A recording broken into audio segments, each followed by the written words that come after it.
All right, listeners, I think you know that we are part of the Radiotopia network, which is basically a network built on the idea that you should support the most creative, independent audio makers around. No one, and I mean no one, embodies the Radiotopia ethos more than Benjamin Walker and his show Theory of Everything. Benjamin, who I've known for a long time, has been making beautiful, personal, sprawling audio documentaries for decades that help us understand the very strange world we live in. And now he has a new series called Not All Propaganda is Art.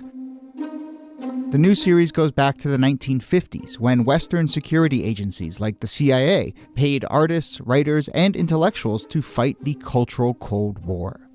The CIA funds were free. I mean, no one was told what to say. Gloria Steinem, activist who sees the CIA as a sort of enlightened pal or rich uncle, there is another viewpoint. Look, if you're listening to this show, I know you like secret histories. I know you like a mix of culture and politics and shadowy figures. So what are you waiting for? Not All Propaganda is Art from Benjamin Walker. You can find it now wherever you listen or at theoryofeverythingpodcast.com. Hello and welcome to This Day in Esoteric Political History from Radiotopia. My name is Jody Avirgan. This day, May 31st, 1889, about 60 miles east of Pittsburgh, a catastrophic failure at the South Fork Dam unleashed water down the Conemaugh River, wiping out an entire string of mountain homes and towns, and ultimately rushing through and devastating the city of Johnstown. The flood killed 2,209 people, the largest civilian loss of life in the U.S. at that time. Bodies were found as far away as Cincinnati, Ohio, and as late as 1911.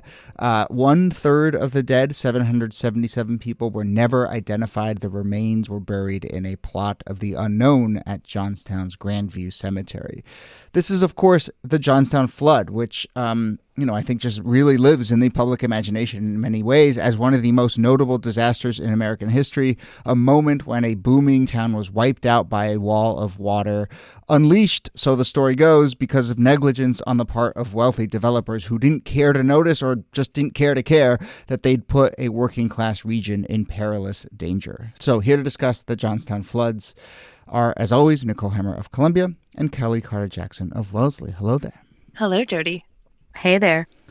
To me, I mean, there's like a Johnstown flood reference in a Bruce Springsteen song, and it's just one of those things that if you sort of dabble in American history, you hear about it, and then you read the details of it. And I think, like a lot of disasters, but particularly floods, gosh, it's just so horrific, a lot of the disasters. And I think I wanted to include that line about, 1/3 of the dead not even being able to be identified, because it really just gives a sense of how much this community was not just devastated, but really in this sort of horrific way by this incident. This story is just like, it's really haunting, when you think about the devastation, the numbers of people that died, how whole families died, children were left orphaned. I mean, it spared no one. And it's not, though, a flood that comes up, I think, a whole lot in public memory in the way that we think of the flood of Mississippi that we covered earlier. I feel like this is a flood that's become much more obscure in the public memory, but it's so important. Yeah. It's also a reminder of how violent a flood can be. I think we often think of floods as kind of like the water creeping up. Yeah. But because this flood was caused by a dam bursting, it just releases millions of tons of water with the force of like Niagara Falls. Thinking about just how powerful that is and its ability to wipe out towns like Johnstown, which was like 14 miles away from the dam. 30,000 people, yeah. Yeah, it's incredible. And of course, we're talking about this mountain region outside of Pittsburgh, mining areas, these canyons, and we'll get into some of the reasons for the flood, but certainly, that a lot of the land around these river valleys and river canyons had been strip mined and deforested, and so the water comes rushing down and just grabs everything with it. Now, one of the sort of most horrific details from this is that it is actually not just the water, but it's actually fire that leads to the most deaths, because what happens in Johnstown is there's a bridge and all the debris that's been carried along for 30 miles piles up against this bridge, homes and churches and train cars and so forth. And then at night, that catches on fire. And so you have this fireball amidst floodwaters with people stuck inside. And many people who died in the Johnstown flood actually died of burning, of fire, which is just two extremes. Yeah. It's, the water and the fire is, and the swiftness of it too. I mean, if this is, like Niki said, it's the force of Niagara Falls. Yeah. But this doesn't play out slowly. Within about 10 minutes, maybe even 20 minutes, complete towns are just utterly destroyed. Well, and, your point, you sort of started to hint at it a little, but, fire and water, and it plays out slowly, it plays out fast. People very quickly, for understandable reasons, both of the time period and for the sort of biblical nature of this really was there. And people talked about it in the build up to it and in the aftermath of it too. They thought of it as a, God casting judgment kind of moment. But of course, it was not. It was not just that. It was also a man-made in many ways disaster. And I think, for me at least, one of the ways it has lived in certain public imagination is that it is told as a parable and as a story about wealthy industrialists not caring about the working class. And I suppose we can start to go there, Niki, unless you have other thoughts about the event itself, and then let's try and piece together kind of what we know about what happened. No, I think that's a good place to start to shift, because you've talked about these as mining towns. These are also steel towns. Pittsburgh, quite notably, a steel town, which means that it is the land of steel magnates, of robber barons in the late 19th century. And so in addition to having all of these working class towns, you also have all of these very wealthy families. And those wealthy families want to find spots outside of Pittsburgh, away from the smoke, away from all of the work, in a pretty area where they can spend time recreationally. And one of the places that they latch onto is this reservoir around South Fork Dam that had been part of the canal system. It goes into disuse because the railroads displaced the canals, and they see this as just like the perfect spot for having this private recreational area. And so they build, in the sort of decade ahead of this disaster, the South Fork Fishing and Hunting Club. And, they, as you said, they dam an area to create a reservoir, basically, so that they can go fishing and boating and so forth. And when you read accounts of this South Fork Fishing and Hunting Club, I'm not from Pittsburgh. I know Pittsburgh a little bit, but, every name that I would potentially know from Pittsburgh is sort of involved here, right? The Fricks are involved in retreating, the Carnegies are involved. I mean, it is really like the high society of Pittsburgh, which is recreating at this hunting club, and the hunting club built around this reservoir that is created by a very shoddily constructed dam. Yeah, this reminds me too. Do y'all remember that movie with, I can't remember who was in it now. It's like Bruce Almighty, but the premise is the same. They like have this town or whatever, or maybe it's Evan Almighty. I can't remember whatever the Almighty series, but they have a town that's trying to like make these big McMansions or whatever, and then all of it gets flooded out or whatever. But a lot of that, those ideas, I wonder if they pulled from this moment in history. Yeah. But I think what's almost always tragic about events like this is that it's not, the wealthy people, the robber barons, that often lose their life. It's the poor, it's the most vulnerable, it's children. And so when you see that 99 entire families died in this flood, 396 children died in this flood, 124 women, 198 men. So women are widowed, 98 children are orphaned. And then you add to that the fact that 1/3 of the people who die are not even identified. It just makes, again, for such a overwhelmingly just swarm of grief. Like, how do you understand that? How do you even recover from that as a town or as a space? It's a lot. Well, and let's compound that with, you have all of these magnates who one could point to their actions, like lowering the level of the dam in order to make it a place where they could create a road and make it more drivable, not necessarily doing the kind of upkeep that was necessary. And do they rush in after this tragedy and start to hand out money to the people who were most affected?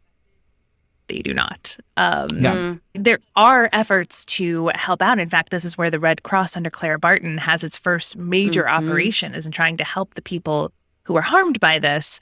But when people turn to the members of this private club and in fact sue them, they find that not only are the robber barons not willing to fork over the cash, but neither are the courts willing to hold them accountable. Right.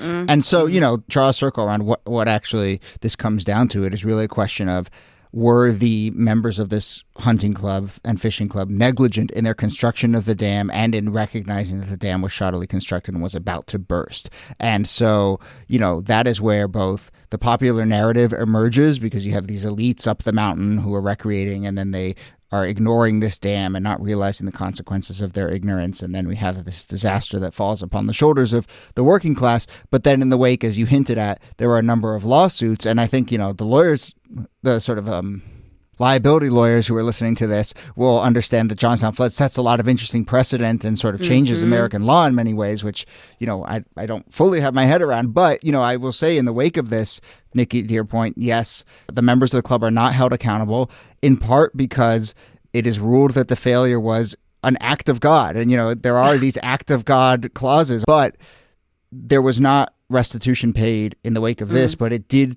change American law in a sense from a fault-based regime to one in which strict liability kind of is there, even if a defendant is shown to kind of not been directly liable, but negligence and what's the phrase I'm looking at here? A non-negligent defendant could be held liable for damage caused by the unnatural use of land, which has all sorts of implications for development and liability and so forth. Absolutely. And, it costs to rebuild something like this. I mean, it takes about 5 years to rebuild the town itself, which is a significant amount of time. And even during that time that they are rebuilding, they're still finding bodies, which is remarkable to me. That, one body, as you mentioned earlier, Jody, was found like in 1911. And it's like, wait, what?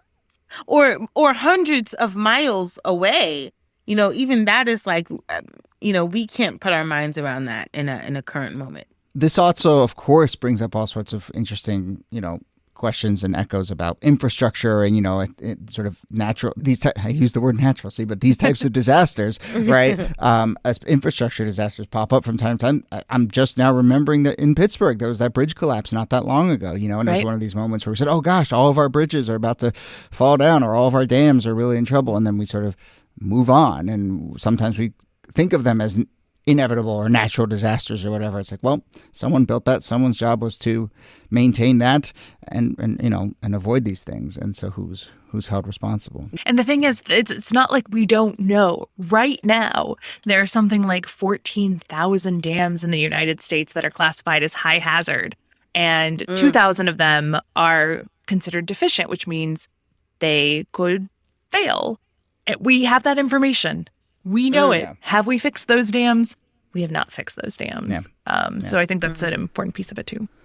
All right. So as we wrap up, I want to say that a lot of this information, a lot of the stuff I know about this is because I just recently, just in the last couple of months, read David McCullough's book, The Johnstown Flood from 1968. And actually the reason I read that is because Eric Larson, who I'm sure listeners know, and maybe who's, I really like him as a writer. He wrote The Devil in the White City and a bunch of other historically grounded but very gripping tales. But someone asked him, I think on Twitter, like, what book got you inspired to do the kind of work you do?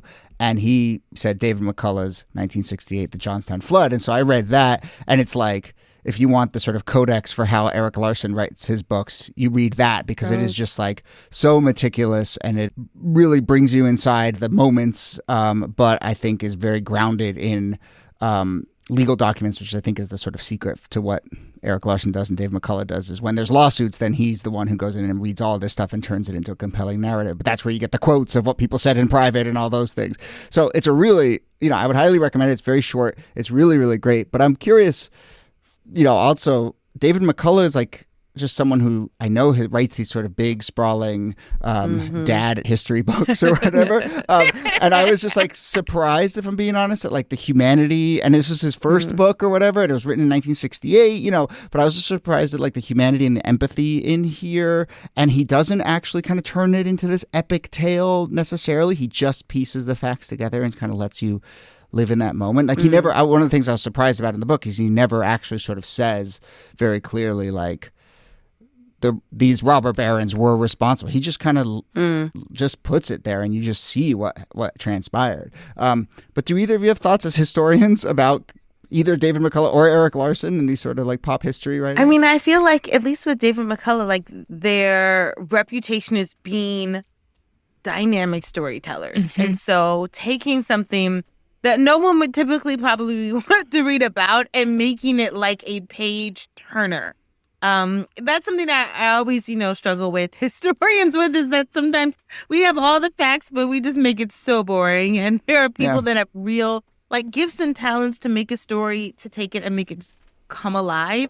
That's not something that's always taught in the academy, but it's definitely something that's appreciated by the public. Yeah, both of those authors have a real sense of narrative and plot and mystery that will keep a reader turning the pages.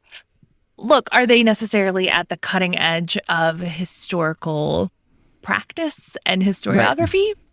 No, not necessarily. I think that really came through in McCullough's recent book about the pioneers, which historians were like, we might interpret the role of those people in U.S. history differently.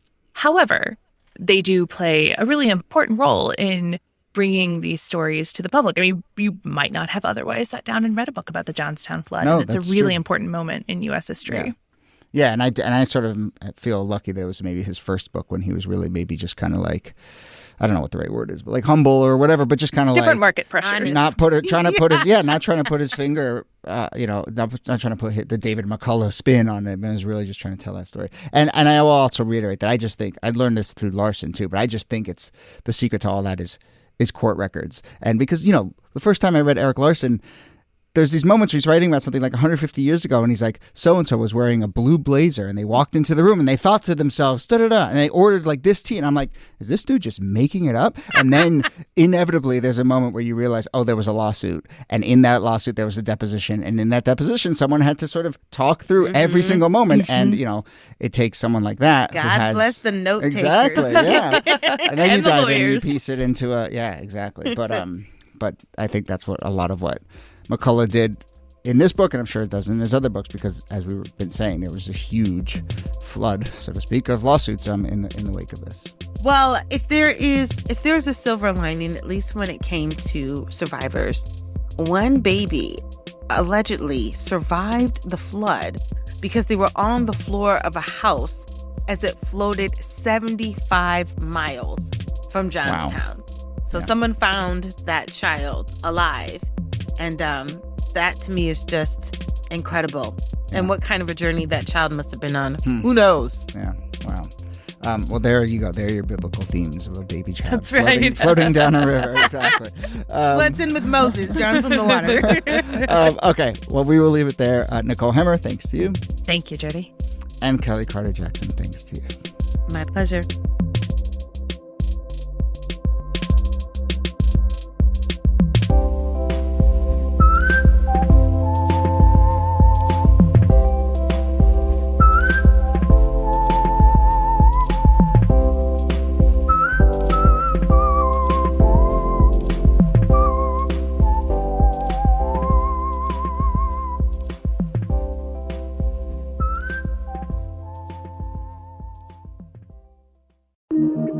Radiotopia.